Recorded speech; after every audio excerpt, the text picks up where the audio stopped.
बीकानेर की रेत इस बार सिर्फ विकास की आहट नहीं थी, बल्कि ताकत, श्रद्धा और रणनीति की भी गूंज सुनाई दी। पीएम मोदी राजस्थान के बीकानेर जिले के देशनोक पहुंचे और जहां उन्होंने करणी माता मंदिर में पूजा अर्चना की और करणी माता की शक्ति और इसके साथ में योद्धाओं की भी देवी करणी माता को माना जाता है।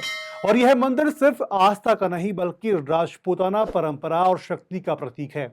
इस दौरे की शुरुआत प्रधानमंत्री ने पूजा से की और फिर सीधे पहुंचे नाल एयरबेस, उस जगह पर जहां से भारत ने पाकिस्तान में जैश ए मोहम्मद के आतंकी ठिकानों पर हमला करके इतिहास रचा था। इस दौरे को प्रतीकात्मक ही नहीं, बल्कि पूरी तरह से रणनीतिक रूप से भी बेहद अहम माना जा रहा है। पीएम मोदी ने बीकानेर को बड़ी सौगात भी दी। उन्होंने देशनोक रेलवे स्टेशन का उद्घाटन किया, जो अमृत भारत योजना के तहत तैयार किया गया है। इसके अलावा उन्होंने बीकानेर मुंबई एक्सप्रेसवे ट्रेन को हरी झंडी दिखाई, जो सप्ताह में एक बार चलेगी और 1213 किलोमीटर की दूरी महज 22 घंटे में तय करेगी। इसके साथ ही 26,000 करोड़ रुपए की विकास परियोजनाओं का शिलान्यास और लोकार्पण भी किया गया। इस दौरान 18 राज्यों के 86 जिलों में 103 अमृत भारत स्टेशनों का वर्चुअली उद्घाटन भी किया गया।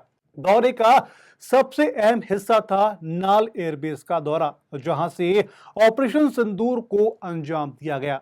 यह वही जगह है जहां से 7 मई की रात भारतीय वायुसेना के लड़ाकू विमानों ने उड़ान भरकर के पाकिस्तान के बहावलपुर में जैश ए मोहम्मद के 9 आतंकी ठिकानों को तबाह कर दिया था। इस हमले में 100 से ज्यादा आतंकियों की मौत हुई थी, जिसमें मसूद अजहर के परिवार के सदस्य और उसके करीबी सहयोगी भी थे। पाकिस्तान ने झूठ का दावा किया कि उसके नाल एयरबेस को ड्रोन और मिसाइलों से तबाह कर दिया गया है, लेकिन पीएम मोदी के दौरे ने इस दावे की भी पोल खोल दी। एयरबेस पूरी तरह से सक्रिय और सुरक्षित है।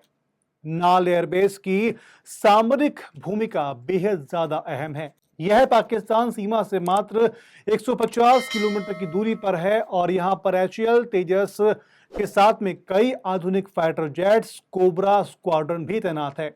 इससे पहले यहां पर मिग 21 बाइसन भी तैनात थे। एयरबेस पर एक मजबूत एयर डिफेंस यूनिट, ड्रोन रोधी प्रणाली और रडार सर्विलांस भी मौजूद हैं, जो इसे पाकिस्तान के खिलाफ एक रणनीतिक अड्डा बनाते हैं। वहीं करणी माता मंदिर में शक्ति पूजा सिर्फ एक धार्मिक क्रिया नहीं थी, बल्कि एक बड़ा सांस्कृतिक और राजनीतिक संदेश भी था।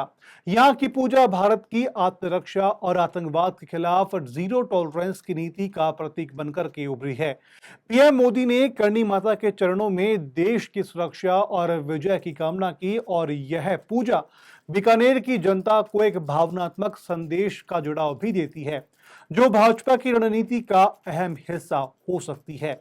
वहीं पर इस दौरे से बीजेपी को भी राजनीतिक रूप से भी काफी बड़ा फायदा मिल सकता है। बीकानेर और आसपास के जिलों में जहां जाति समीकरण और सांस्कृतिक जुड़ाव बड़ी भूमिका निभा सकते हैं, वहां विकास, राष्ट्रवाद और परंपरा का यह मेल भाजपा की पकड़ को और मजबूत कर सकता है।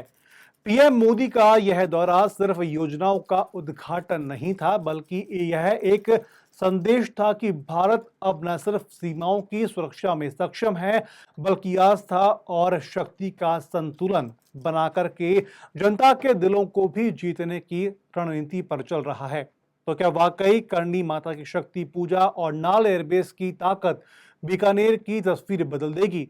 क्या यह दौरा किसी नई रणनीति की शुरुआत है? जवाब आने वाले दिनों में मिलेगा, लेकिन संकेत साफ है कि बीकानेर अब सिर्फ रेत और संस्कृति का नहीं, बल्कि शक्ति और रणनीति का भी अहम केंद्र बन चुका है।